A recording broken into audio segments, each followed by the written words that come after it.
Yuk jadi bagian dari dakwah kami. Dukung operasional dakwah dan sosial kami, raih pahala amal jariah yang terus mengalir sampai hari kiamat. Assalamualaikum warahmatullahi wabarakatuh.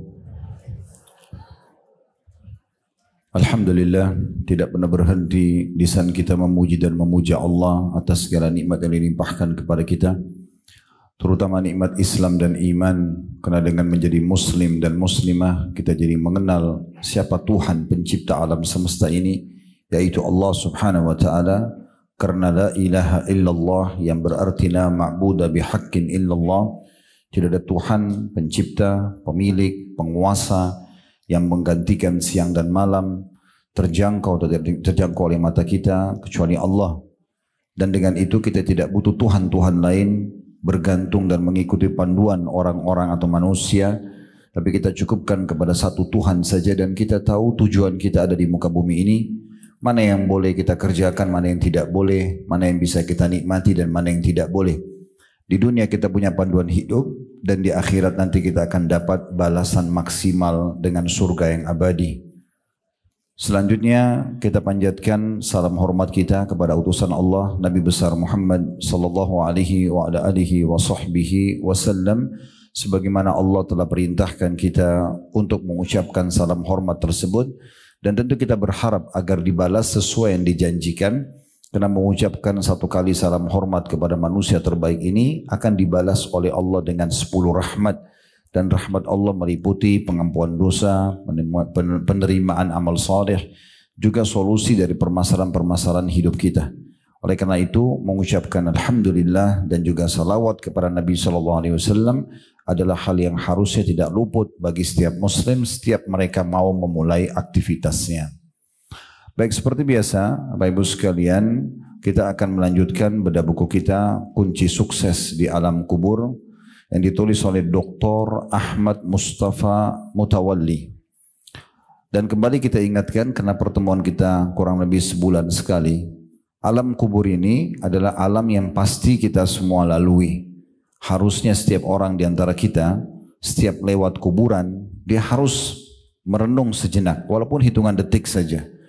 Kalau gundukan tanah dan batu nisan itu di dalamnya ada manusia seperti kita.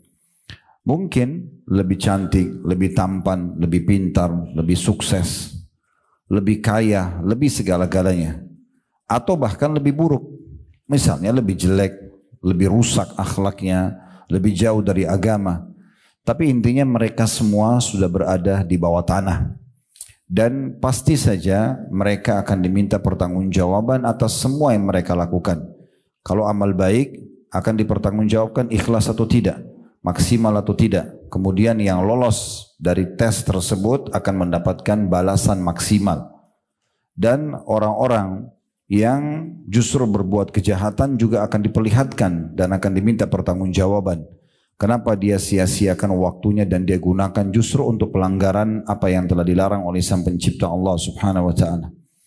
Nabi SAW mengingatkan kita dalam banyak riwayat beliau. Di antaranya adalah tentang masalah merenung tentang masalah kematian, kuburan ini. Sebagaimana beliau mengatakan, kuntu nahaitukum an ziyaratil kuburi fazuruha fa innaha tudzakkirul akhirah. Dulu aku pernah melarang kalian di fase Mekah, karena waktu itu masih belum banyak kuburan muslimin, atau bahkan mungkin belum ada secara khusus, dan masih sedikit di antara orang-orang mukmin yang meninggal dunia. Maka sekarang di fase Madinah dan seterusnya, setelah beliau hijrah ke Madinah dan seterusnya, umat Islam sampai menjelang hari kiamat, ziarailah kubur itu. Datang, lewat, renungi di situ, ya, ambil pelajaran, introspeksi diri. Toh orang-orang yang di dalamnya itu seperti kita, dan kita pun akan menuju ke sana, karena itu akan mengingatkan kalian tentang hari pulang ke akhirat. Seorang mukmin tidak dilarang menikmati dunianya. Boleh makan yang enak, minum yang enak, berpakaian yang nyaman, tempat tinggal yang luas semampu dia. Sampai kata Nabi SAW, kebahagiaan ada pada 4. Yang pertama adalah pasangan yang baik, istri yang salihah, suami yang saleh. Yang kedua, karena mereka akan pandu selalu kita atau bersama-sama untuk menerapkan syariat Allah sampai ajal datang. Kemudian rumah yang luas, tunggangan yang nyaman, serta tetangga yang baik atau tetangga yang dekat dengan agama. Dan sebaliknya, kehancuran dan penderitaan itu ada pada pasangan yang buruk, yang fasik, yang jauh dari agama, rumah yang sempit, kendaraan yang tidak nyaman, serta tetangga yang rusak akhlaknya. Berarti kan kita tidak dilarang untuk menikmati, tapi Islam datang seperti menyortir hanya yang bagus-bagus saja yang bisa kita nikmati. Yang biasa diistilahkan dengan halalan thayyiban. Halal dibolehkan, thayyiban berkualitas. Ayam halal kalau disembelih dengan benar, tapi kapan dia sudah basi, rusak, nggak boleh dimakan karena sudah tidak thayyib. Berarti Islam datang menyortir buat kita sesuatu yang bagus-bagus saja. Makanan, minuman, pakaian, pergaulan, pendapatan, semua yang bagus saja, yang kualitasnya sangat bagus, sempurna. Bahkan dalam Islam dibolehkan kita menikmati selama tidak melanggar agama. Contoh misalnya kita masuk ke satu toko buah dan kita temukan ada buah anggur yang grade A-nya harganya 300.000 per kilo misalnya. Saya mungkin belum pernah temukan harga seperti ini, mungkin 100.000 lebih, 200.000 lah. Anggap 300.000 rupiah kurma anggur yang paling bagus. Di saat itu Anda memiliki uang cukup untuk beli. Sementara ada grade B-nya harganya mungkin 100.000 rupiah. Boleh enggak kita sebagai seorang muslim menikmati yang A-nya? Boleh. Bahkan itu bagian daripada hal yang dianjurkan dalam agama. Makanya Islam datang menyortir sesuatu yang terbaik saja. Makanan yang terbaik, minuman yang terbaik, pakaian, pergaulan, pasangan hidup, anak-anak, teman-teman, semuanya harus yang bagus saja. Bagus itu disimpulkan di kalimat halal dan thayyib. Dia dibolehkan dalam agama dan juga berkualitas, ya. Maka tidak ada sesuatu yang menjadi alasan bagi seorang muslim untuk melakukan pelanggaran-pelanggaran. Bahkan tidak sibukkan diri dengan amal-amal saleh. Kembali saya reviewkan dan ingatkan Bapak Ibu sekalian. Kita ini di muka bumi hanya ada dua jalan. Harus ditentukan jalan mana yang ibu mau ambil. Yang pertama jalan yang benar, yang kedua jalan yang salah, dan tidak ada jalan yang ketiga. Jalan yang benar adalah jalannya Allah Azza wa Jalla. Beriman kepada Allah, tunduk kepada syariatnya, ya, menikmati apa yang dihalalkan, meninggalkan apa yang dilarang, dan ujungnya akan mendapatkan surga yang abadi. Dan surga dengan segala macam kenikmatannya. Saya sudah sebutkan pada bulan yang lalu, kalau mau kembali ke playlist YouTube kami, itu sudah pernah kami bedah buku Rasulullah SAW cerita tentang surga dan neraka. Ada 30 bab tentang surga, 33 bab tentang neraka. Tinggal cari di playlist YouTube kami, klik lalu cari buku bedah Rasulullah SAW bercerita tentang surga dan neraka. Panjang lebar kita jelaskan dari pintu gerbangnya surga, taman-tamannya, permadaninya, dipan-dipannya, para pelayan-pelayannya, istanahnya, sungai-sungainya, segala macam hal.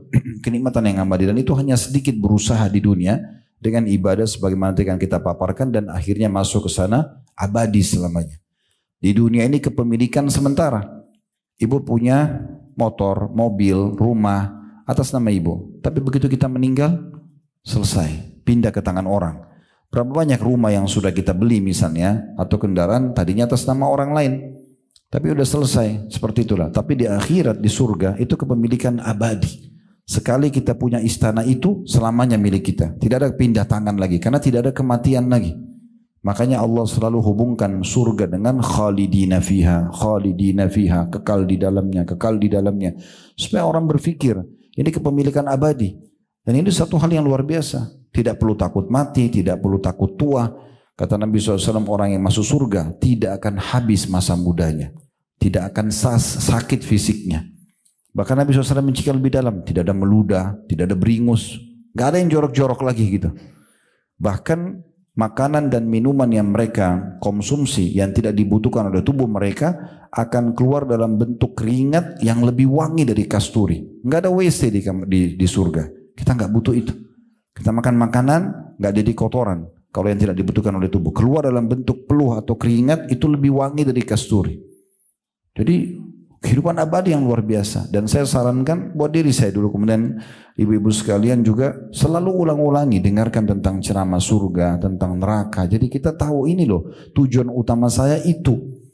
Nah, dengan mengikuti jalannya Allah, syariat Allah Subhanahu wa taala, kita akan dapat itu.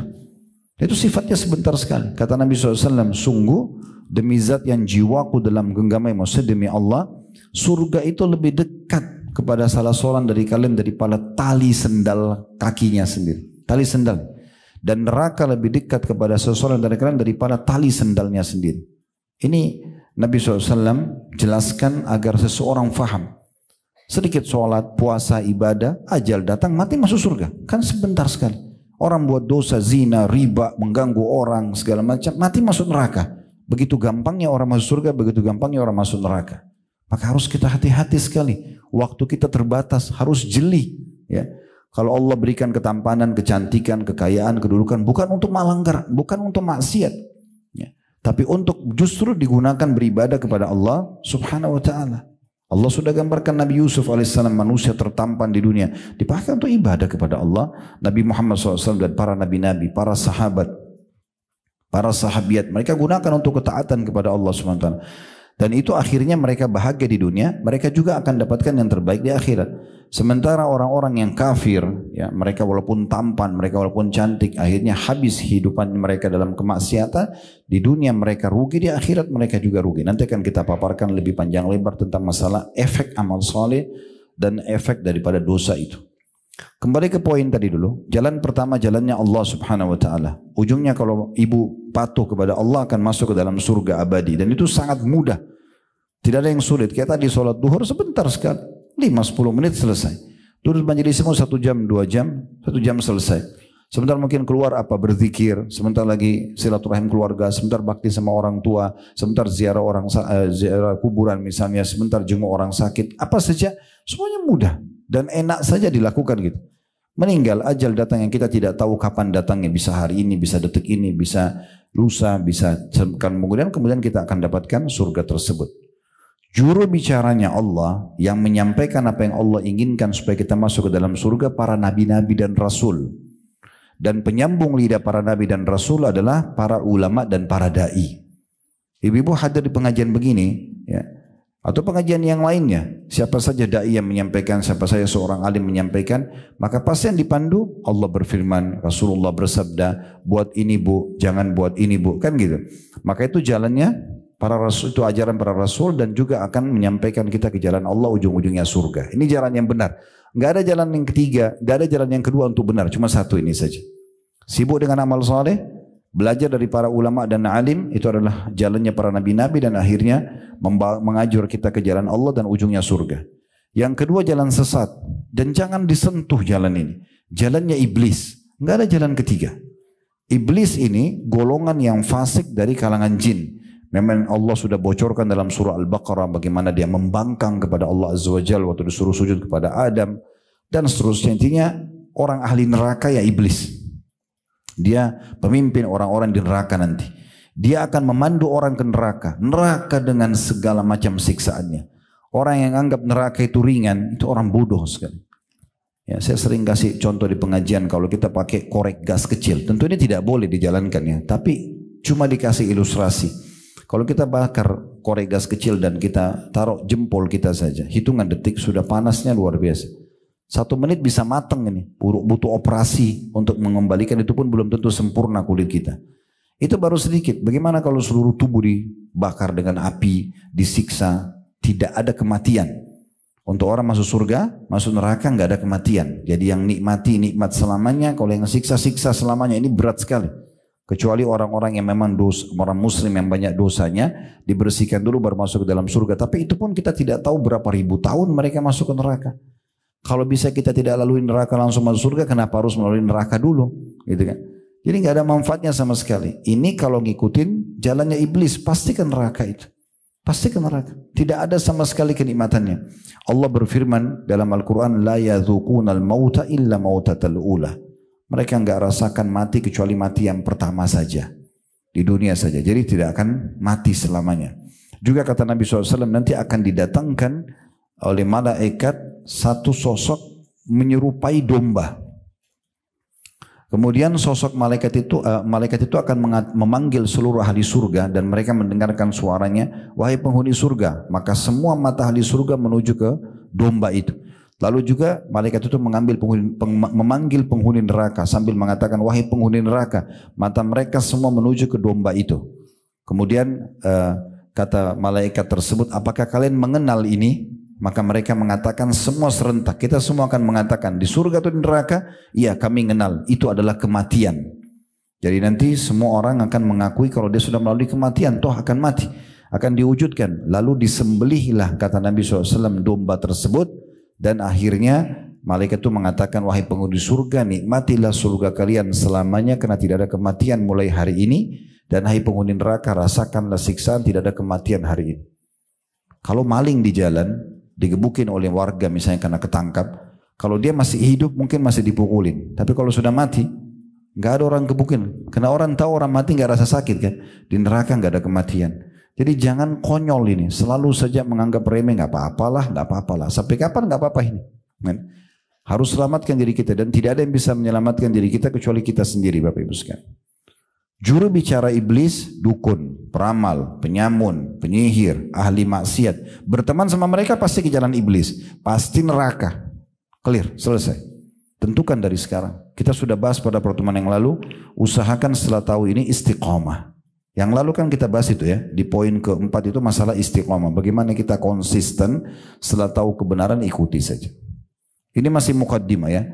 Saya berikan penjelasan sedikit, mereview lagi tentang pentingnya menyadari alam kubur itu pasti benar ada, dan bagaimana kita menentukan keputusan jalan hidup kita. Setelah pengajian begini bubar, udah saya ikuti jalannya Allah, saya ingin surga, udah sibuk dengan itu.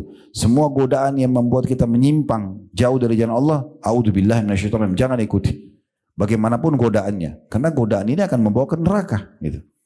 Jadi nggak mungkin bisa bertemu satu sama yang lain, seperti minyak sama air. Ibu kalau cenderung dengan jalan Allah, maka ibu akan tidak suka jalan syaitan. Ibu kalau cenderung dengan jalan syaitan, tidak akan suka jalannya Allah, kan begitu. Muslimah kalau sudah pakai jilbab, dia tahu ini diperintah Allah dan dia nikmati, maka saya yakin sekali, Anda mungkin juga punya jawabannya. Kalau Anda sudah selalu pakai hijab di depan yang bukan mahram, satu waktu Anda duduk di ruang tamu, ada laki-laki nyelonong bukan mahram, lalu kelihatan sedikit rambutnya, menyesal lah kira-kira? Itu kan karena kita sudah menikmati jilbab itu kan. Pasti perasaan untuk menyukai buka jilbab di depan umum itu sudah hilang. Kan perintahnya pakai jilbab, larangannya buka jilbab kan gitu. Berarti buka jilbabnya sudah hilang. Gak mungkin ibu mau sudah pakai hijab lalu tiba-tiba keluar di jalan tidak pakai hijab lagi. Pasti merasa bersalah kan gitu. Nah sebaliknya kalau orang menikmati tidak pakai hijab itu, dengan baju terbuka, dengan segala macam model yang mereka lakukan, maka mereka nikmati, hilang kenikmatan hijabnya. Malah mereka akan menganggap, kok orang itu nggak pakai jilbab besar, nggak rasa panas apa, dan segala macam. Ini nggak bisa ketemu ini. Seperti minyak sama air, nggak mungkin. Orang yang azan, komitmen, azan sholat, tidak mau tahu. Apapun pokoknya saya tidak mau, saya tahu saya mau sholat, Allah perintahkan. Maka lawannya meninggalkan sholat, kan begitu. Pasti perasaan meninggalkan sholat itu sudah hilang. Karena kita komitmen mau berpegang pada ini. Bahkan kalau orang komitmen begitu azan langsung sholat, dan ibu coba terapkan dalam hidup itu. Sebagaimana hadis Bukhari, kata Nabi SAW waktu ditanya amal apa yang paling afdol. Kata Nabi SAW, sholat pada awal waktunya. Azan, sholat, selesai. Mau siapapun tidak boleh ada negosiasi. Orang tua kita saja yang kita harus bakti sama mereka, itu kalau azan, hak wajibnya Allah, nggak boleh kita dengar, nggak boleh kita ikuti orang tua kita. Kita harus sholat dulu. Kalau ketemu hak wajibnya Allah dengan hak wajibnya makhluk, yang kita dahulukan adalah hak wajibnya Allah. Kalau kita lagi sholat duhur, ibu kita panggil, ayah panggil, nggak boleh kita batalin. Beda kalau hak sunnahnya Allah, kita lagi sholat sunnah, ibu dan ayah panggil, kita batalin. Tapi kalau yang wajib nggak bisa, gitu kan? Kalau kita sudah nikmati sholat itu, saya sangat yakin kita sepakat kita tidak akan tinggalkan sholat itu kan?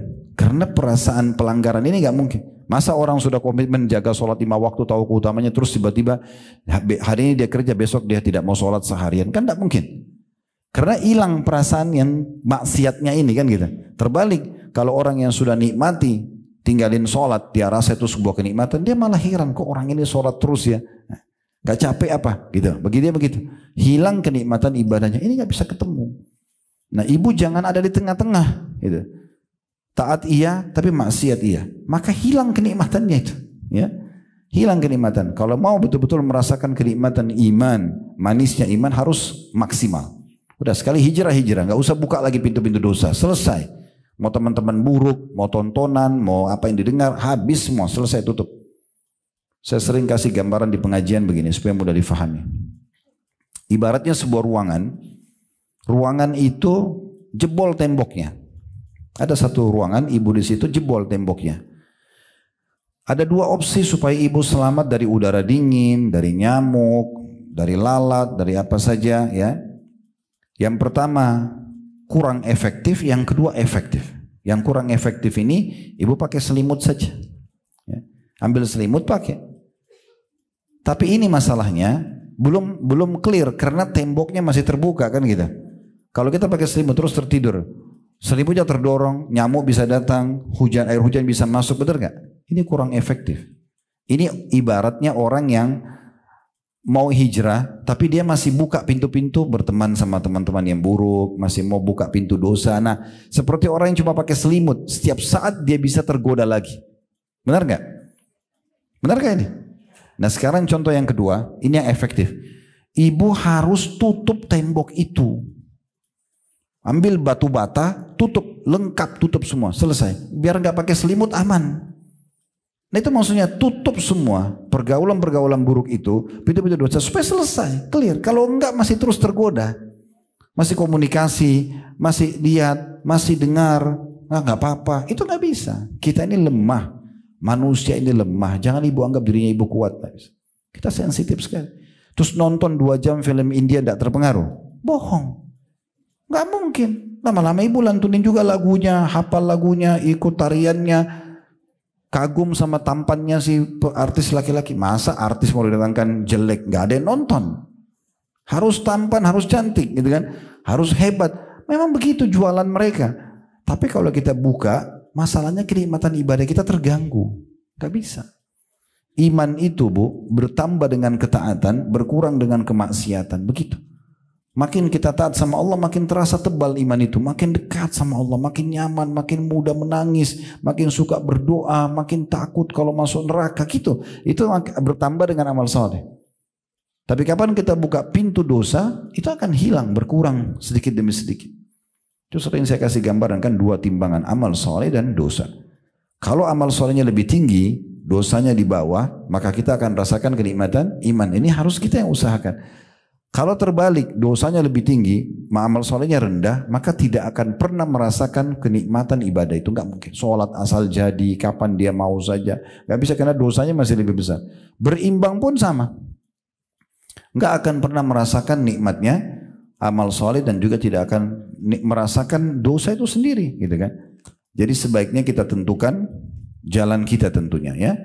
Jadi ini dalam pembukaan yang perlu kita garis bawahi. Kembali juga saya ingatkan firman Allah Subhanahu wa taala, dan ini sudah sering ya, kita ingatkan ya, tentang tujuan kita diciptakan. Jangan lupa daripada itu.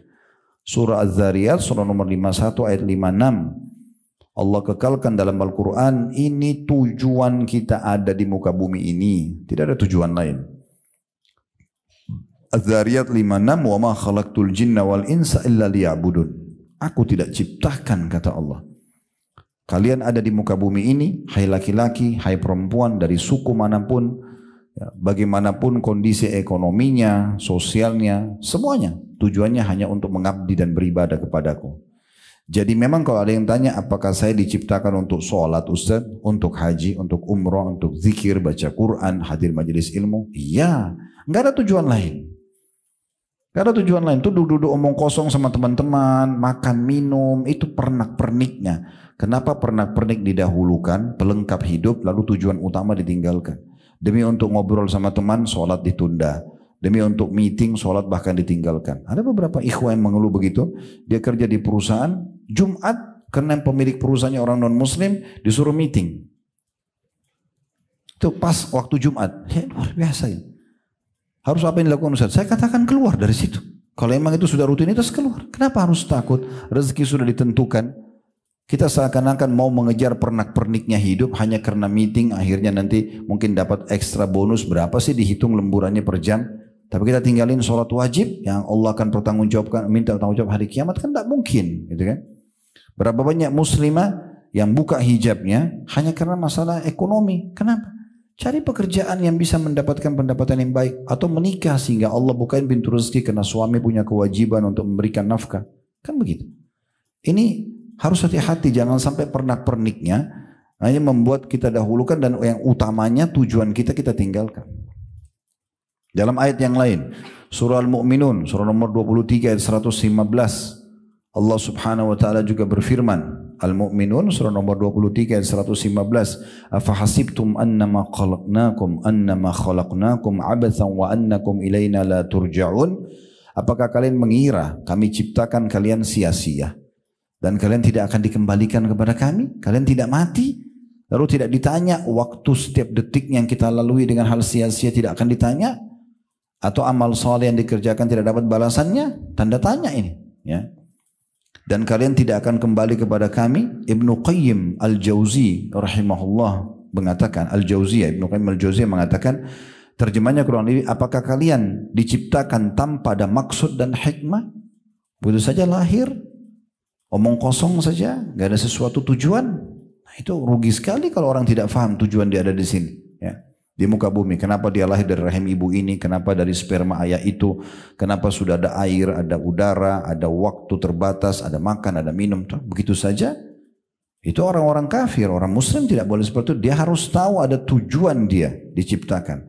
Kata beliau, makna ayat tadi, afahasibtum annama khalaqnakum abathan wa annakum ilayna la turja'un. Apakah kalian mengira kami ciptakan kalian sia-sia dan kalian tidak akan dikembalikan kepada kami? Kata beliau, maknanya, tafsirnya, apakah kalian diciptakan tanpa ada maksud dan hikmah? Tidak untuk beribadah kepada Allah dan juga tanpa ada balasan darinya? Tanda tanya. Nah, tidak mungkin gitu. Kemudian Allah juga berfirman dalam surah Al-Qiyamah, mirip dengan ini ayat 36. Surah Al-Qiyamah ayat 36 bunyinya, ayahsabul insanu ayyutraka suda. Apakah manusia mengira mereka akan dibiarkan begitu saja tanpa pertanggungjawaban? Tanda tanya. Surah Al-Qiyamah sudah turun dari 1400 tahun yang lalu, Bu. Allah ingatkan dari kita di masjidnya, di rumahnya ini pada kesempatan ini. Saya juga diingatkan dan ibu-ibu juga diingatkan. Ya. Mungkin kalau ada bapak-bapak yang ikuti pengajian kita di belakang, juga sama, mohon maaf Pak, saya karena lihat mayoritas memang hadir ibu-ibu ya. Maka Allah mengatakan, apakah manusia mengira bahwa ia akan dibiarkan begitu saja tanpa pertanggungjawaban, tanpa ditanya, gitu kan? Lalu apa perkataan Imam Syafi'i tentang tafsir ayat ini? Beliau mengatakan, la yu'mar wa la yunha. Apakah mereka mengira bahwasanya tidak diperintah dan tidak dilarang? Tidak ada sesuatu yang harus dia kerjakan dan tidak ada sesuatu yang harus dia tinggalkan. Kemudian ulama lain menambahkan wala la yusabu wala yuaqab. Mereka mengira bahwasanya mereka kalau buat baik mereka tidak dikasih balasan dan kalau mereka buat dosa mereka tidak dihukum. Apakah itu yang mereka maksudkan? Maka ini poin penting yang harus kita perhatikan sama-sama. Ya, jadi harus hati-hati sekali dengan hal-hal seperti ini. Baik. Yang kita bahas pada kesempatan ini, Bapak Ibu sekalian, tentang masalah dari sekian kunci sukses ya di alam kubur. Kita akan masuk yang kelima ya.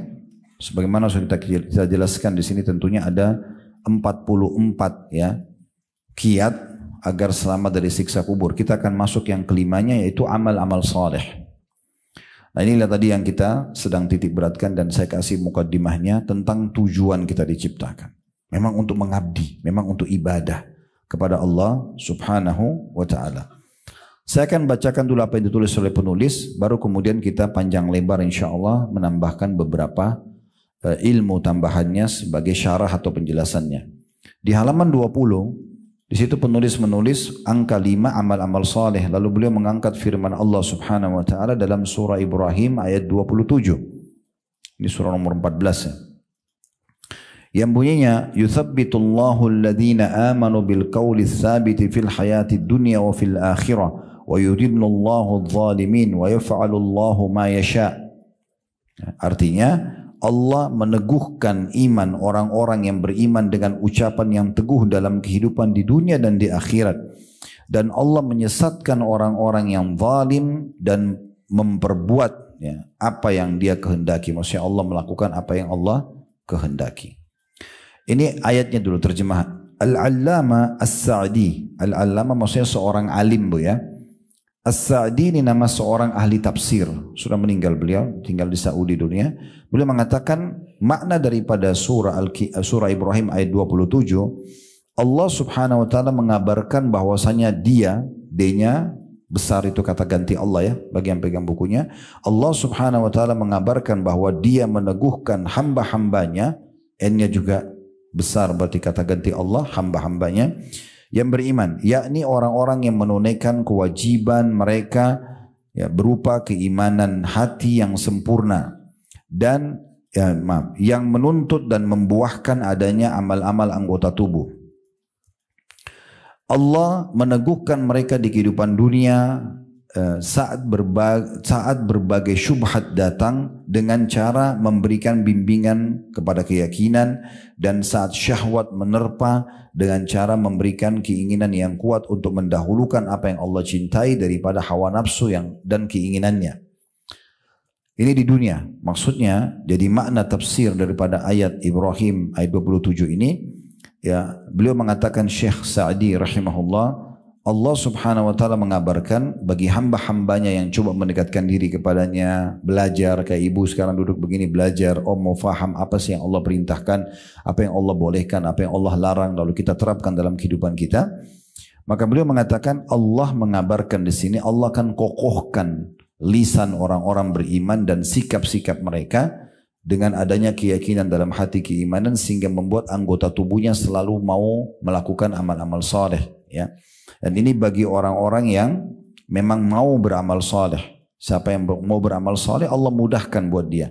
Siapa yang mau buat maksiat itu urusan dia. Allah mengatakan faman syaa'a falyu'min wa man syaa'a falyakfur. Siapa yang mau beriman silahkan beramal saleh, siapa yang mau kufur silahkan, tapi nanti semua ada konsekuensi tanggung jawabnya. Begitu juga beliau mengatakan dan juga Allah ya, tadi sampai di saat syahwat menerpa dengan cara memberikan keinginan yang kuat untuk melakukan apa yang Allah cintai daripada hawa nafsu keinginannya. Sedangkan itu di dunia. Di akhirat nanti Allah akan meneguhkan di atas agama Islam saat kematiannya dan mengaruniakan kepadanya husnul khatimah atau mati yang baik.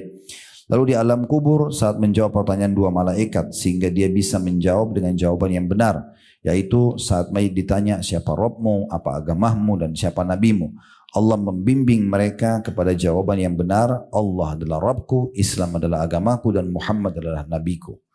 Jadi maksudnya di sini kalau orang sibuk selama dia hidup belajar kemudian dia beramal saleh, maka Allah akan mudahkan dia kokoh selama dia hidup. Kayak ibu belajar sekarang ini terus tidak pernah berhenti belajar, sehingga dengan bertambahnya ilmu, kan pondasi iman itu ilmu ya. Untuk memunculkan iman ibu, supaya ibu mau rajin ibadah, mau mengerjakan yang diperintahkan, mau nikahkan yang larang, itu butuh iman kan. Pondasinya iman itu ilmu bu. Tanpa ilmu nggak bisa. Kalau tidak hadir majelis ilmu begini, nggak dengerin ceramah, nggak bakal ada imannya gitu kan. Makanya Nabi SAW selalu buat pengajian, beliau sampaikan wahyu sehingga sahabat itu muncul keimanannya. Nah iman ini kalau sudah datang semua bisa berubah. Orang buruk jadi jelek, penakut jadi pemberani, orang pelit jadi dermawan, semua jadi baik. Penjahat, pelaku maksiat pun bisa taubat kepada Allah. Itu dengan adanya keimanan. Maka seperti itu. Nah di ayat ini dalam surah Ibrahim ayat 27, kalau orang sibuk dengan ilmu dan amal saleh, Allah akan kokohkan hati mereka. Walaupun badai syubhat, maksiat, hawa nafsu menerpa, mereka bisa kokoh di dunia ini. Ya. Ibu kalau ditanya, kenapa ibu pakai jilbab? Ibu punya jawaban, karena sudah belajar. Oh ini kan Allah wajibkan. Kenapa ibu sholat? Ibu bisa jawab. Kenapa ibu puasa? Kenapa ibu sedekah? Ibu bisa jawab. Nah itu Allah kokohkan dengan cara kita belajar. Dan dengan itu juga di akhirat nanti, dari surah Ibrahim juga sampai ayat 27, lanjutannya dan juga di akhirat, Allah akan kokohkan mereka dari pertanyaan mungkar nakir ya, di kuburan, mereka mudah untuk menjawab. Dan juga nanti di akhirat selamat karena timbangan amal solehnya lebih berat daripada amal dosanya. Kemudian penulis mengangkat hadis Nabi SAW tentang ini, menjelaskan kepada kita tentang pentingnya orang sibuk dengan tujuan dari diciptakan tadi, amal solehnya. Karena amal soleh akan dia nikmati selama di dunia dan juga akan menjadi teman dia di kuburan. Ya. Sementara Yang lain yang selama ini juga kita jaga hubungan seperti dengan pasangan hidup, dengan orang tua, dengan anak-anak. Ataupun misalnya harta yang kita kumpulin, bangga kena punya emas sekian banyak, kena punya tabungan sekian banyak. Itu semua akan meninggalkan kita pada saat kita meninggal dunia. Nah, itu hadis yang diangkat oleh beliau di halaman 21 dan hadis itu diriwayatkan ada footnote nomor 6 ya, di halaman 22-nya ada tulisan kecil di bawah muttafaqun alaih. Kalau yang sudah tahu alhamdulillah, di halaman 22 ada tulisan kecil di bawah footnote nomor 5 muttafaqun alaih. Kalau yang sudah tahu alhamdulillah. Kalau yang belum tahu muttafaqun alaih artinya disepakati oleh Bukhari dan Muslim. Jadi hadis ini adalah hadis yang sahih. Kembali ke halaman 21 saya bacakan dulu hadisnya dari Anas radhiyallahu anhu. Dia berkata, Rasulullah sallallahu alaihi wasallam bersabda, "Yatba'ul mayyita thalatha, fayarji'u ithnani wa yabqa ma'ahu wahid, yatba'uhu ahluhu wa maluhu wa 'amaluhu, fayarji'u ahluhu wa maluhu wa yabqa 'amaluhu." Mayyit itu pasti akan diikuti oleh 3. Yang kedua kembali pulang, tidak akan tinggal bersama di kuburannya, dan hanya satu yang akan tinggal bersamanya. Di dunia bersama, di akhirat juga akan bersama. Tapi yang 2 ini hanya di dunia, habis itu mereka tidak akan temani menuju ke akhirat. Dia diikuti oleh keluarganya, suami, istri, anak, sepupu, siapa saja, kerabat, tetangga, akan antar sampai ke kuburan. Selepas itu setengah jam pulang. Ibu misalnya, kita ambil contoh langsung saja ibu, karena ibu mungkin semua orang tahu bagaimana kasih sayangnya pada anaknya. Ya. Sekarang kalau anak ibu meninggal, apakah ibu akan nginap sama-sama di kuburan? Akan pulang. Padahal cinta seorang ibu pada anaknya luar biasa gitu. Ya. Atau ayah pada anaknya, atau suami pada istrinya. Tetap aja nggak bisa. Sudah menjadi peraturan Allah, pasti keluarganya pulang. Sedih sehari, 2 hari, seminggu, sepekan, habis itu mulai berkurang, lama-lama juga sudah tidak sedih lagi. Gitu kan. Yang kedua hartanya, juga yang selama ini dia kejar di dunia akan hanya sampai di pagar kuburan, misalnya mobil dia, atau mungkin cuma tinggal di garasi rumah, mobil rumahnya. Orang cuma kenang, oh ini mobilnya dulu ya, ini baju dia, oh ini handphone dia, oh ini sepatu dia, selesai. Sehari, 2 hari, habis itu selesai. Dibagi ke orang, habis. Harta yang selama ini kita jadikan prioritas, yaitu ternyata tidak dibawa sampai ke kuburan. Gak ada juga manfaatnya. Orang mati dibawain emas untuk apa? Dia jadi tulang belulang. Gak bisa dia pamer, gak bisa dia jual, gak bisa apa-apa. Gitu kan. Lalu kata Nabi SAW, dan amalnya ini akan tinggal sama dia. Lantas keluarga dan hartanya akan kembali pulang dan hanya tinggal hanya amalnya. Nah kalau kita tahu amal yang akan menemani kita di dunia dan di akhirat. Di dunia kan kayak gini sekarang, kita lagi pengajian, itu amal, sholat kita, puasa. Itu di dunia kita kerjakan, di kuburan akan menemani, di akhirat akan menyelamatkan. Kenapa ini kita tidak skala prioritaskan? Makna hadis ini, dahulukan amal-amal solehmu daripada keluarga dan hartamu. Gitu. Itu makna hadis. Jadi amal soleh harus kita dahulukan. Ada tamu bertamu di rumah, bu. Maksud waktu sholat bilang, maaf ya sudah waktu sholat, ayo kita sholat ya. Ajak mereka. Oh saya nggak enak sama tamu saya, dia masih asyik ngobrol. Kenapa harus begitu? Ajak dia sholat juga. Walaupun dia tidak sholat, mungkin dia jadi malu ikut sholat akhirnya. Ya apa? Habis sholat duduk ngobrol lagi. Sholat 10 menit saja. Kenapa harus mendahulukan dunia daripada akhirat? Teman itu yang ibu anggap sebagai seorang sahabat, paling jauh dia di kuburan. Anggaplah dia nangis, dia sedih. Habis itu dia pergi. Ya kembali pada pasangannya, kembali pada aktivitasnya, dia tinggalkan kita sendiri. Gak ada yang temani kita. Justru sholat yang ibu tunda karena ngobrol sama dia itu yang akan temani kita. Kan terbalik ini. Makanya tadi saya bilang ditiberatkan di mukadimah kita, ingat tujuan utama kita diciptakan memang untuk mengabdi sama Allah. Dan jalan menuju ke Allah ini dengan kita mengabdi surga nanti. Dunia bahagia, akhirat bahagia. Dunia boleh dinikmati kok. Tadi sudah saya singgung juga kan, bagaimana orang-orang muslim disuruh nikmati yang terbaik di dunia. Tidak dilarang pakai baju bagus, tidak dilarang makan yang enak, yang penting 5 huruf halal. Jangan jauhi yang 5 huruf yang lain haram. Dan halal jauh lebih banyak, kan gitu. Itu poinnya. Maka harus kita fahami ini. Penulis selalu mengatakan, maksud amalnya tinggal bersamanya adalah ia masuk bersama pemiliknya ke dalam kuburannya. Jika amalannya saleh, maka ia akan bermanfaat baginya. Namun jika sebaliknya, maksudnya amalnya buruk, maka jangan menyalahkan kecuali dirinya sendiri. Karena yang berbohong, yang menipu, yang zina dia sendiri. Dia pertanggungjawabkan amalnya. Hadits ini sangat jelas, berisi motivasi untuk melakukan amal-amal saleh agar ia menjadi pendamping yang menenteramkan dan berguna di alam kubur. Amal saleh ini akan mendatanginya di alam kubur dalam wujud seorang laki-laki, sebagaimana dalam hadis Al-Bara radhiyallahu anhu yang panjang. Ini berarti bukan, jangan dibayangkan laki-laki kayak di dunia, tapi wujudnya mirip seperti laki-laki. Jadi jangan ibu bilang, "Oh, saya kan perempuan, masa di kuburan ditemani sama laki-laki?" Bukan. Wujudnya saja, wujudnya seperti wujud laki-laki, tapi itu adalah gabungan amal soleh kita, sholat, puasa, haji, umrah, semua digabung jadi wujud kayak manusia gitu, ya. Maka dia akan datang sebagaimana dikatakan dalam hadis Al-Bara. Al-Bara ini nama sahabat Nabi, Al-Bara ibn Azib radhiyallahu anhu, yang panjang sekali, tapi di sini diringkaskan sebagaimana telah disebutkan sebagiannya di atas di hadis tadi. Nabi SAW bersabda, "Wa ya'tihi rajulun hasanul wajh, hasanul thiyab, tayyibur rih, fayaqul abshir billadhi yasurruk, hadha yawmuka alladhi kunta tu'ad." Fayaqul lahu, "Man anta?" Fawajhaka alwajhu yaji'u bil khair. Fayaqul, "Ana 'amaluka as-salih." Fayaqul, "Rabbi aqimis sa'ata hatta arji' ila ahli wa mali." Tentu hadis ini panjang dan pernah kita singgung, ya. Saya lihat hadis ini disebutkan di sini, ada juga hadis nanti ini disebutkan lagi, diulangi mungkin di poin ke-11, poin ke-12, nanti ada lagi pengulangan tentang masalah hadis tapi lebih panjang gitu, ya.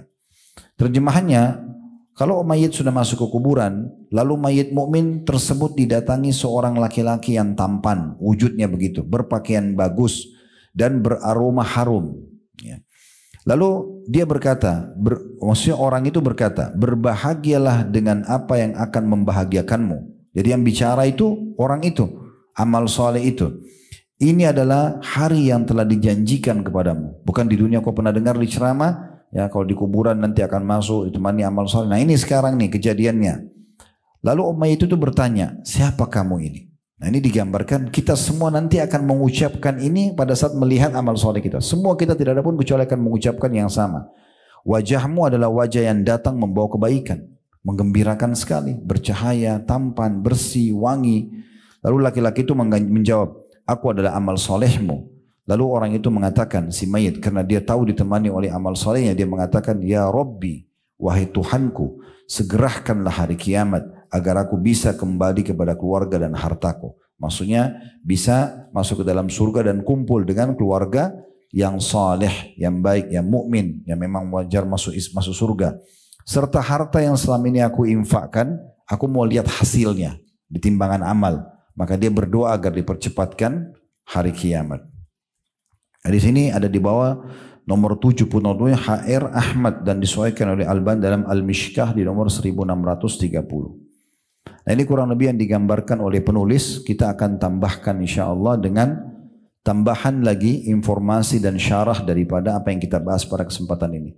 Kedepannya bahasan kita poin nomor 6, poin nomor 7, 8, 9, 10, 11, semua yang rata-rata amal-amal rincian daripada amal soleh. Sekarang kita bicara tentang globalnya amal soleh, karena nanti di poin yang setelahnya, di poin nomor 6 itu berzikir mengingat Allah, di poin ke-7 berdoa, di poin ke-8 sholat, yang ke-9 puasa, yang ke-10 zakat, yang ke-11 menebar kebaikan. Ini semua rincian daripada amal soleh. Nanti kedepannya berarti kita lebih masuk secara substansial, supaya setiap jenis amal soleh ini ibu semangat untuk mengerjakan. Kita sekarang masih bicara globalnya amal soleh dan bahayanya maksiat itu sendiri. Baik, saya akan tambahkan teman-teman sekalian tentang masalah amal soleh. Kalau misal ada seseorang yang berpikir, tapi kan amal soleh itu berat Ustaz, harus luangin waktu sholat, harus uduk dulu, tutup aurat, hadap kiblat, ada syarat-syarat sholatnya ya, gerakannya, bacaannya segala macam gitu. Ibu harus paham bahwasanya orang-orang yang berbuat dosa saja itu juga ada upayanya, ya. Ibu tadi keluar ke sini misalnya, apa naik kendaraan umum, ada yang naik motor, ada yang naik mobil misalnya, melalui cuaca yang panas, upaya sedikit macet misalnya, mencari alamat dan seterusnya. Duduk di sini mungkin sedikit gerah. Tapi apa ibu pikir orang-orang yang sedang di saat ini kumpul sama teman-temannya yang maksiat, terus mereka tidak lakukan upaya yang sama? Mereka akan keluar juga, mereka lalu sama, mereka duduk, cuma bedanya kita dengarin yang baik, mereka dengarin yang buruk, gosipin tentang tata cara zina, tata cara menipu, begitu. Jadi sebenarnya dua-duanya sedang melakukan perbuatan kan gitu. Jangan sampai kita menganggap mereka itu tidak capek. Enggak, mereka capek. Ibu kira orang kalau berzina itu tidak capek? Capek mereka. Mereka harus atur satu strategi bagaimana menundukkan lawan jenisnya supaya bisa tergoda, kemudian sampai keluar janjian apa segala macam sampai zina, kan gitu. Tapi itu upayanya susah dan mereka ketakutan. Pasti ketakutan. Orang janjian di hotel ketakutan, jalan sama-sama mau gandengan aja ketakutan. Nanti kalau orang lihat bagaimana, itu ada perasaan itu kan. Sama pada saat mereka melakukan biologis juga itu jadi masalah itu. Kualitas sperma dan sel telur berpengaruh sekali pada ketentraman jiwa. Secara medis pun terbukti begitu ya. Orang disuruh tenang, pikirannya tenang, hatinya, suasananya nyaman gitu ya. Baru orang sama-sama mempertemukan bibit manusia nih, sperma dan sel telur, ada doanya kalau dalam Islam masalah pernikahan itu kan nikmat gitu ya. Tapi orang kalau zina itu beda, dia ketakutan. Jadi berpengaruh juga nanti pada kualitas bayi yang akan lahir dari perzinahan itu. Belum lagi kalau hamil, dua-duanya malu, keluarganya malu, anak yang lahir gak jelas statusnya. No, Islam datang kasih solusi kok nikah. Nikah setiap saat tidak perlu rayuan khusus. Oke lah orang merayu pasangannya, tapi tidak berlebihan seperti itu. Gak ada strategi khusus.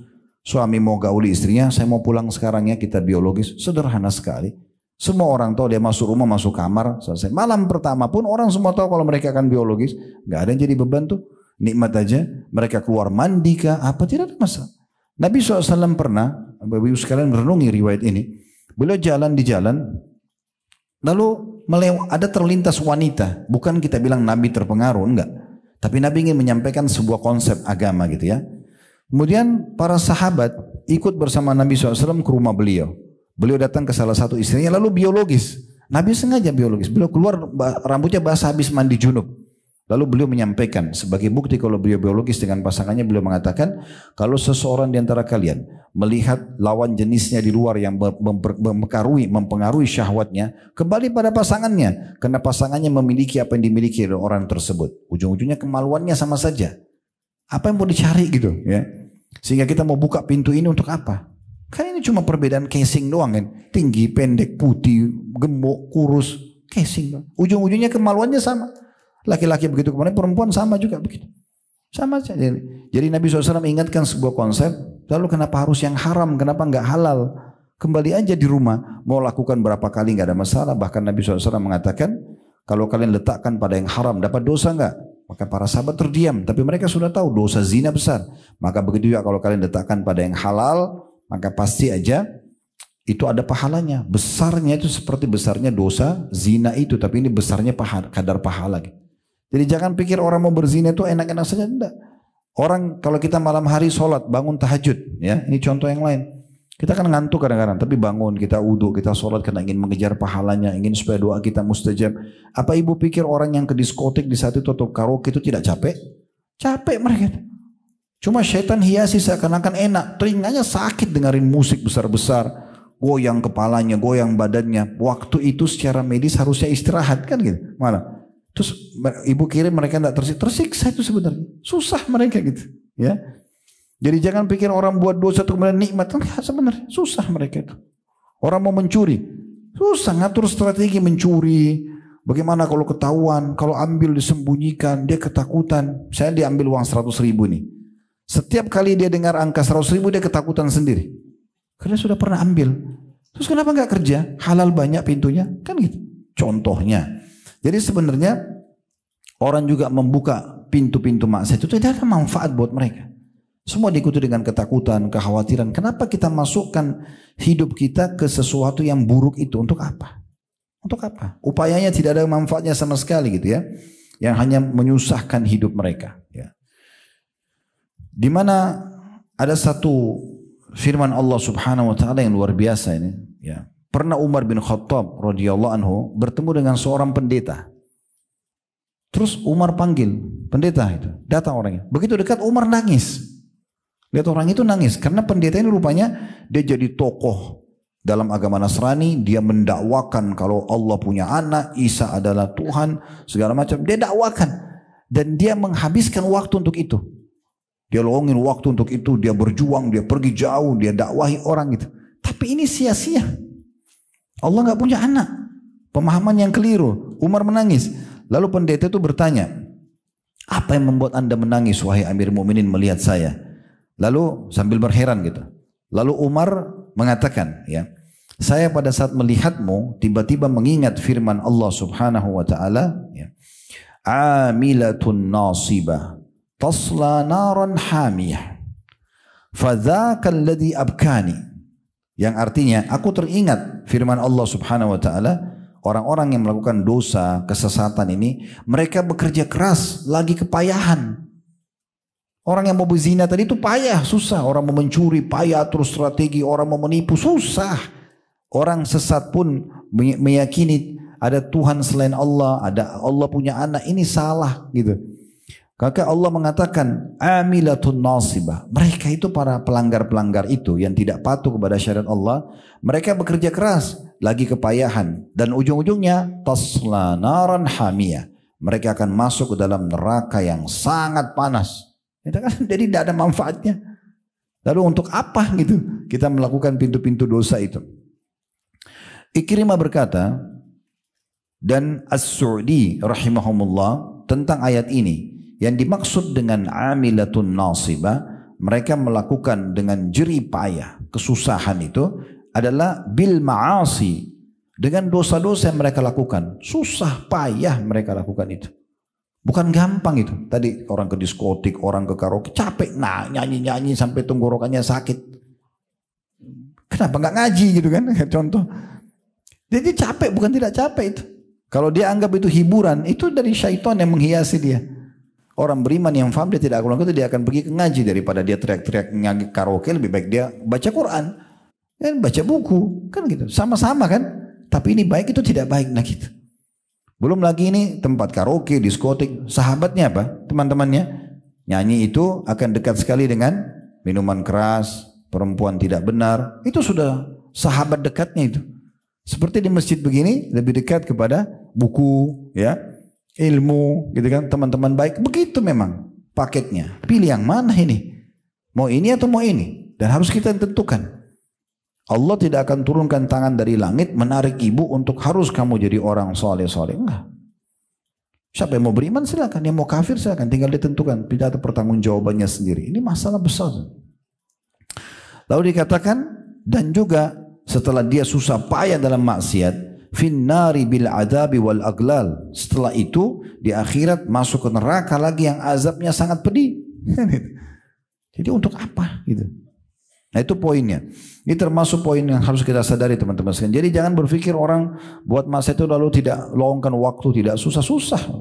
Ada orang begadang karena nonton film misalnya, capek matanya. Secara medis bermasalah ini. Kenapa dia nggak tidur saja? Kan gitu. Dan kalau ada teman-teman yang ajak ibu misalnya, ayo kita ke sini.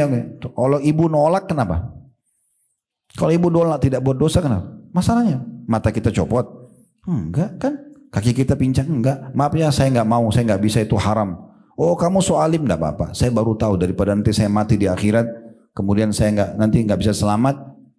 Apalagi kalau ada teman yang buruk karena saya yang tanggung dosanya. Enggak. Itu enggak bohong. Itu bohong. Ya. Makanya Allah berfirman, wala taziru waziratun wizra ukhra. Tidak ada orang yang menanggung dosa orang lain itu. Maksudnya tidak mungkin dia bilang kalau kau zina saya yang tanggung deh dosanya, enggak apa-apa kamu zina. Enggak. Ya, dia dapat dosa, teman yang zina dapat dosa, itu benar. Tapi kalau orang buat dosa dia bilang saya tanggung, saya aja, enggak apa-apa kamu mencuri saya yang tanggung, enggak bisa itu. Enggak ada dalam Islam, itu enggak benar. Kalau perlu bahasakan ke dia yang tadi kita sudah ajarkan.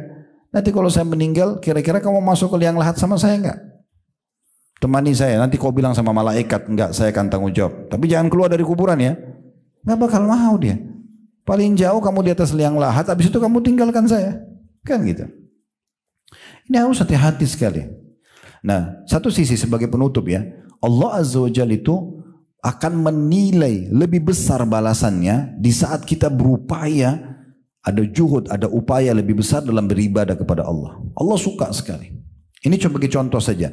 Nanti tidak lama lagi haji. Kalau ada yang sini pergi haji, ya insya Allah bisa mudah-mudahan mabrur. Yang belum, insya Allah Allah mudahkan satu waktu. Ya.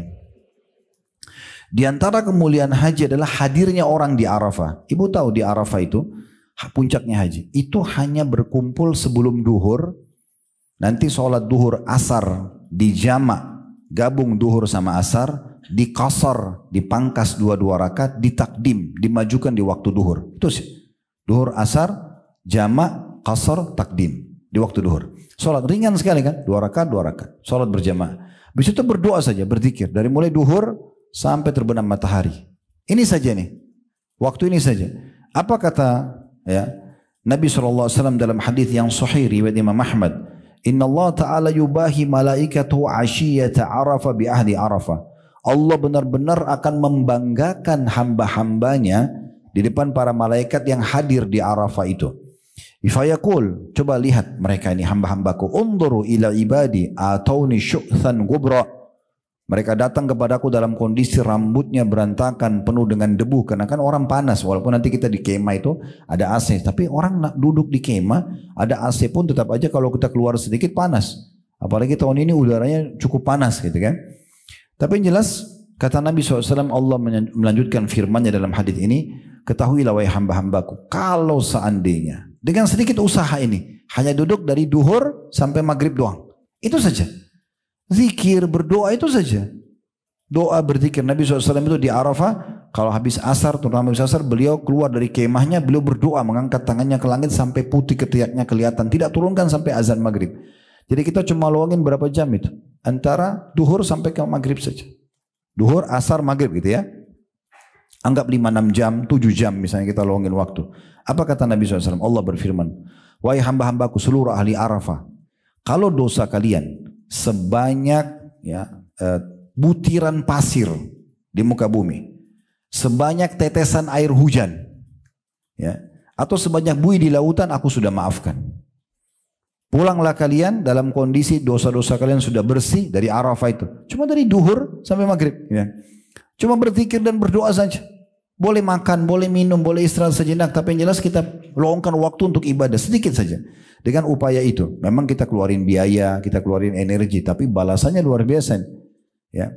Lalu kata Nabi SAW, Allah berfirman, pulanglah, bubarlah dari Arafain dalam kondisi dosa kalian sudah dimaafkan, dan siapa saja yang kalian mohonkan ampun untuk mereka. Jadi kalau ada teman mau haji bilang, tolong doain saya di Arafah, itu minta doain. Itu luar biasa karena doa mereka mustajab. Ya. Dalam hadis yang lain kata Nabi SAW, para mujahidin, orang-orang yang jihad, para orang yang haji dan orang umroh adalah delegasi Allah, tamunya Allah. Ya. Mereka diundang maka mereka datang dan akhirnya mereka berdoa diijabah doanya. Itu mustajab doa itu. Itu luar biasa. Jadi sedikit upaya, balasannya luar biasa besarnya. Allah menilai itu. Ya. Orang yang mati syahid misalnya di medan perang atau orang pergi berperang ya. Seperti teman-teman kita Palestina sekarang. Dia misal ribat itu kayak mengikat diri di medan perang ya. Itu luar biasa. Kata Nabi SAW, ribat sehari saja di jalan Allah lebih baik daripada dunia dan seluruh isinya. Luangin waktu 1 hari untuk Allah dan Rasulnya. Membela agama Islam, berjaga-jaga kalau musuh nyerang. Walaupun tidak diserang, tapi kita berjaga-jaga. Kayak teman-teman kita di Palestina berjaga-jaga setiap saat bisa diserang gitu kan. Kayak kita dulu waktu dijajah sama Belanda, Jepang juga sama. Itu 1 hari saja. Lebih baik daripada dunia dan seluruh isinya. Nanti kalau kita di akhirat dikasih balasannya, lebih mahal daripada dunia dan seluruh isinya. Dan kata Nabi SAW, kalau dia mati dalam keadaan dia ribat, bukan dibunuh musuh, ajalnya datang, lagi berjaga-jaga, maka dialirkan semua pahala amal yang pernah dia kerjakan. Kayak misalnya di selama hidup dia sholat, dia puasa, dia hadir majelis ilmu, itu semua tetap berjalan seperti dia hidup, padahal dia sudah meninggal. Ribatnya saja, baru berjaga-jaga, sedikit upaya, Allah kasih balasan yang besar sekali. Kan gitu. Begitu juga dengan orang yang ikut berperangnya. Orang yang ikut berperang itu kata Nabi SAW, orang yang hadir di medan perang, ukuran 2 perahan susu unta. Susu unta kalau diperah sekali, perah yang kedua kan hitungannya detik tuh. Kan orang perah agak cepat ya. Yang pertama yang kedua. Itu cuma dia hadir di medan perang, ukuran perahan susu dari 1 ke 2, itu sudah cukup Allah wajibkan baginya surga.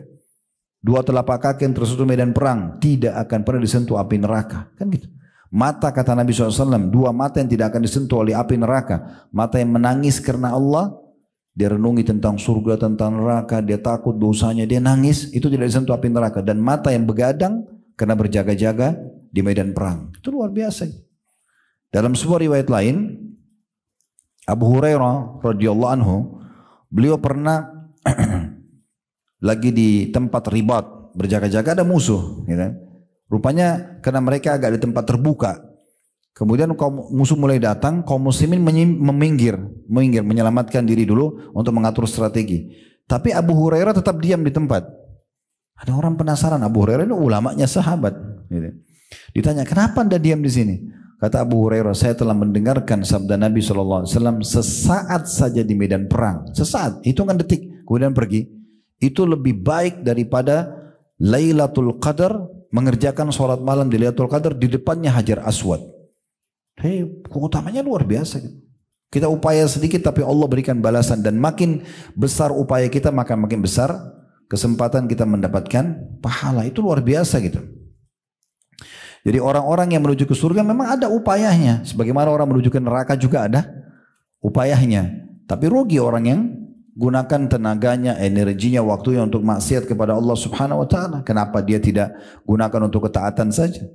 Sama semua ya, dulu majelis ilmu begini, apa tadi sudah kita ceritakan, orang berzina sama orang biologis yang halal. Semua punya upaya. Tapi yang itu ke neraka, yang ini ke surga. Lalu untuk apa kita lowongkan maksiat kepada Allah Subhanahu wa taala ini? Gak ada manfaatnya.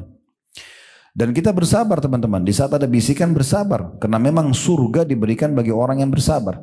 Dan sabar kata ulama dalam 3 hal. Sabar dalam mengerjakan ketaatan. Kayak ibu duduk begini dengarin pengajian, butuh sabar. Duduk dengar, mungkin cuaca mungkin haus. Ya. Dari salah satu peraturan nggak boleh makan minum ya, takutnya nanti kalau makan minum ngantuk. Ya.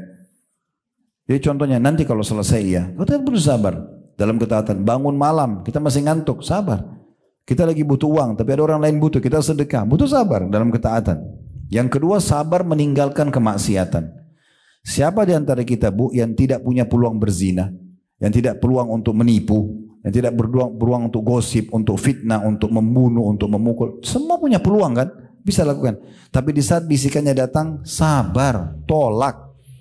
Jangan iyakan. Sabar. Yang ketiga, sabar atas ujian harian. Sakit, gangguan orang. Nah banyak orang faham sabar itu cuma yang ketiga ini. Padahal sebenarnya sabar itu ada 3. Sabar mengerjakan ketaatan, sabar meninggalkan maksiat, dan sabar atas ujian harian. Apa Allah bilang tentang ahli surga? Dengarkan itu ya. Dalam surah Al-Furqan, surah nomor 25 ayat 75. Ya. Allah menyebutkan itu. Surah Al-Furqan, surah nomor 25 ayat 75. Ulaika yujzaunal ghurfata bima sabaru wa yulaqawna fiha tahiyyatan wa salama. Mereka ini masuk surga diberi balasan dengan tempat yang tinggi dan indah di surga atas kesabaran mereka. Sabar mau lakukan ketaatan, sabar meninggalkan godaan maksiat, sabar atas ujian yang datang harian. Sabar, yakin semua itu ada pahalanya. Orang itu gosipin saya, Ustaz, biarin aja. Sumber pahala. Gak usah balas, kalau kita balas dia dosa, kita dosa. Biarin aja, yang penting kita jangan masalah sama orang. Kalau orang lain masalah sama kita, tidak ada masalah. Nabi SAW aja dibenci oleh orang munafik, orang kafir. Beliau sabar. Kemudian dikatakan, saya ulangi ya, Allah mengatakan mereka itu akan diberikan balasan ahli surga ini dengan tempat yang tinggi dalam surga atas kesabaran mereka. Dan di sana mereka akan disambut dengan penghormatan dan salam yang mulia. Gitu. Begitu juga dalam surah Al-Insan ayat 12 sampai ayat 13 ya. Allah Subhanahu wa taala juga berfirman, Al-Insan ayat 12 sampai 13, wa jazahum bima sabaru jannatan wa harira muttaqiina fiha 'alal araiki la yarawna fiha syamsan wala zamharira. Dan dia Allah memberi balasan kepada mereka ahli surga karena kesabaran mereka berupa surga dan pakaian-pakaian sutra. Di sana di surga mereka duduk bersandar di atas dipan-dipan mereka. Di sana mereka tidak melihat teriknya matahari dan tidak pula dingin yang berlebihan. Kata Ibnu Abbas radhiyallahu anhu waktu ditanya tentang cuaca di surga itu tidak ada lagi malam. Orang semuanya menikmati waktunya. Kata beliau, apakah kalian melihat matahari di awal terbit tidak terik ya, tapi terang? Nah seperti itulah kurang lebih gambaran di surga. Kata Ibnu Abbas radhiyallahu anhum atau anhuma. Kemudian juga surah Al-Mu'minun ya, ayat 111. Tadi Al-Mu'minun sempat kita singgung di awal sekali. 115 ini kita bahas tentang pentingnya orang masuk surga itu memang melalui kesabarannya. Dia sabar mengerjakan ketaatan, dia sabar menolak semua bisikan untuk melakukan dosa dan maksiat, sabar, tepis, tidak mau tolak terus, usahakan alihkan diri dari itu semua dan sabar atas ujian harian. Allah berfirman Al-Mu'minun surah nomor 23 ayat 111, inni jazaituhumul yawma bima sabaru annahumul faizun. Sesungguhnya pada hari ini Allah mengatakan, aku memberi ganjaran kepada mereka karena kesabaran mereka. Sesungguhnya mereka itulah orang-orang yang memperoleh kemenangan. Mereka adalah orang-orang yang memperoleh kemenangan. Ya. Belum lagi kalau ibu melakukan amal soleh ini. Kalau dosa, kita lakukan dosa, kebaikan Allah kita dihitung satu dosa saja. Tapi berat juga hukumannya ya. Tapi kalau amal soleh dipluskan agar menjadi motivasi buat kita, setiap amal soleh yang ibu lakukan akan dilipat gandakan 10 kali lipat. Bukan dibalas 1, ya, tapi 10 kali lipat. Itu minimal. Dalam surah Al-An'am disebutkan ayat 160. Al-An'am 160. Man ja'a bil hasanati falahu asyru amthaliha wa man ja'a bis sayyiati fala yujza illa mithla wa hum la yudhlamun. Siapa saja yang berbuat kebaikan atau ketaatan kepada Allah mendapat balasan 10 kali lipat amalnya.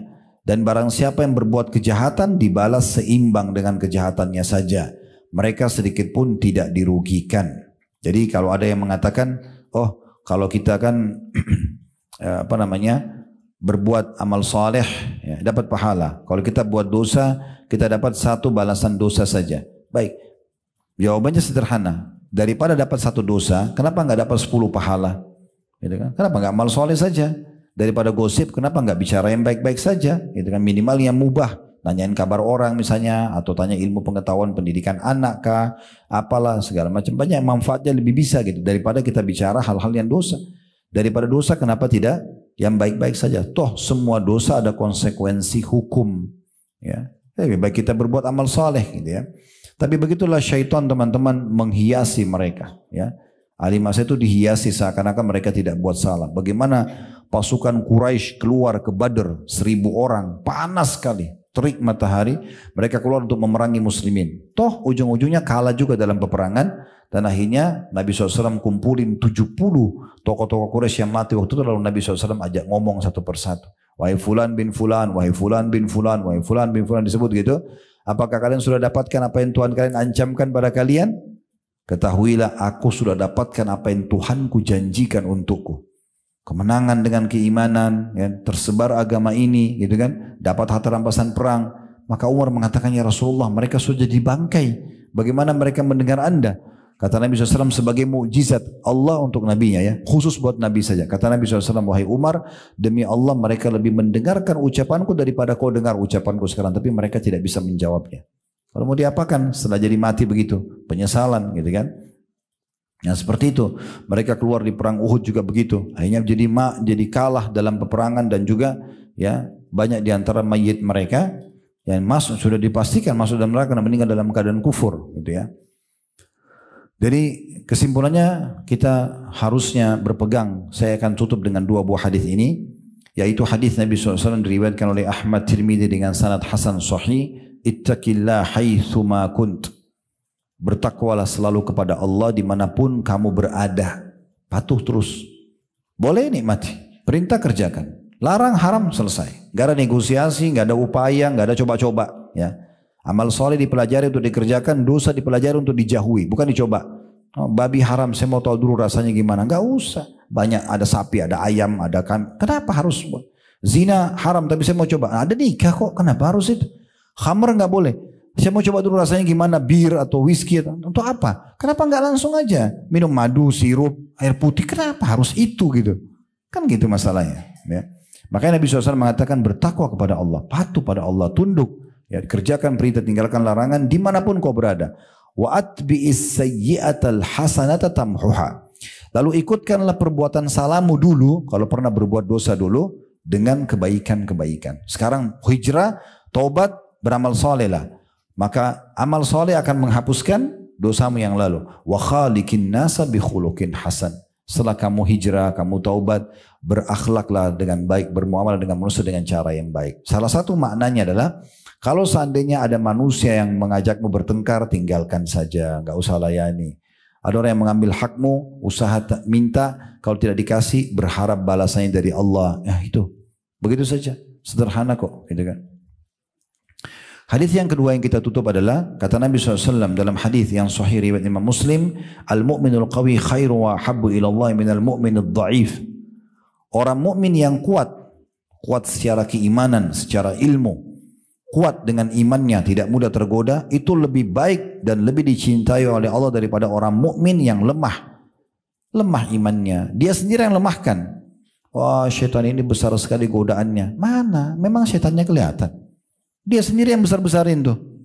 Nggak ada tuh godaan syaitan besar. Dia cuma bisikin, ayo buat ini, ayo telepon, ayo ini. Kan bisikan. Kita tolak selesai. Syaitan nggak akan menjelma cekik leher kita. Enggak, kalau enggak saya bunuh kamu. Kan tidak ada. Jadi tidak usah bilang, oh syaitannya kuat. Kuat dari mana? Bohong, tipu dirinya sendiri. Kan gitu. Maka orang mukmin yang kuat secara keimanan, konsisten, komitmen, ini haram ya haram, ini halal ya halal, halal saya nikmati, haram saya tinggalkan. Toh juga yang haram itu sedikit, halal lebih banyak gitu kan. Lebih baik dan lebih dicintai oleh Allah daripada orang mukmin yang lemah, sedikit-sedikit menyimpang lagi, sedikit-sedikit dosa lagi. Ini ya sebenarnya lemah gitu. Lalu kata Nabi SAW, wa fi kullin khair, tapi dua-duanya punya kebaikan. Walaupun orang mukmin yang sering kadang-kadang tergelincir, masih ada kebaikannya, tapi tentu dikalahkan dengan orang mukmin yang kuat secara iman dan prinsip. Lalu Nabi SAW berikan gambaran, ini wasiat beliau. Ihris ala ma yanfa'uk. Jaga selalu apa yang bermanfaat untukmu. Makin besar pahalanya makin kejar, makin sibuk dengan amal-amal soleh. Jaga, ihris itu jaga. Jangan sampai luput sedikit sekejap pun. Selalu ya kita jaga yang bermanfaat. Bahkan ini satu resep luar biasa. Syekh Abu Bakar Jazair rahimahullah, seorang ulama yang mengajar 40 tahun lebih di Masjid Nabawi, menulis dalam buku beliau penjelasan satu nasihat yang baik. Beliau mengatakan, amal-amal yang mubah saja, mubah, kayak makan, minum, mandi, tidur, olahraga, ini kan mubah. Mubah hukumnya dikerjakan tidak berpahala, ditinggalkan tidak dosa kan gitu. Tapi semua yang mubah bisa seorang muslim mengubahnya menjadi sunnah hanya dengan niatnya. Dia dengan niat misalnya memberikan hak jasad. Makan bukan hanya sekedar menghilangkan lapar, tapi oh Allah menciptakan jasad saya, Allah juga yang memberikan rasa lapar, berarti sinyal bahwasanya tubuh saya butuh nutrisi atau asupan makanan, maka saya makan karena ingin memberikan hak jasad. Berubah itu dari mubah menjadi sunnah. Ya, haus juga begitu, bukan cuma haus nih minum, cuma begitu doang, itu mubah. Tapi kalau niat, oh ya Allah, aku niatkan nih antara kita sama Allah untuk memberikan hak jasad karena Engkau yang menciptakan aku dan rasa haus ini, maka aku minum untuk memberikan hak jasadku. Jadi pahala jadi sunnah. Tidur juga begitu, daripada tidur 5-6 jam malam hari kosong hanya mubah saja, niatkan tidur untuk memberikan hak jasad supaya lebih kuat ibadah, berubah jadi sunnah. Ya. Mandi juga begitu, bukan cuma hilangkan gerah, tapi memang betul-betul mandi karena Allah yang datangkan gerah itu, dan Allah buat kita kalau gerah itu hilang setelah mandi segar, maka kita berikan hak jasad kita. Begitu seterusnya. Kita memberikan olahraga juga sama. Bukan cuma sekedar olahraga biasa, tapi kita niatkan olahraga karena memberikan hak jasad kita. Kembali kepada sabda Nabi SAW kepada Abu Darda, wali jasadika alaika haq. Dan pada jasadmu juga ada hak yang harus kamu berikan. Berarti itu luar biasa, kita bisa ubah. Ya. Maka Nabi SAW mengatakan, ihris ala ma yanfa'uk, selalu detail sekali. Per detik hidupmu cari yang bermanfaat untukmu. Wasta'in billah wa la ta'jaz. Selalu minta pertolongan sama Allah dan jangan putus asa. Jangan putus asa. Selalu minta pertolongan. Ya Allah tolonglah aku. Ya Allah mudahkan aku. Ya. Apa saja ibu selalu angkat tangan berdoa kepada Allah SWT agar dimudahkan. Mau apa saja. Ya. Kita berdoa kepada Allah. Nanti kita lebih panjang lebar jelaskan di bab doa insyaAllah.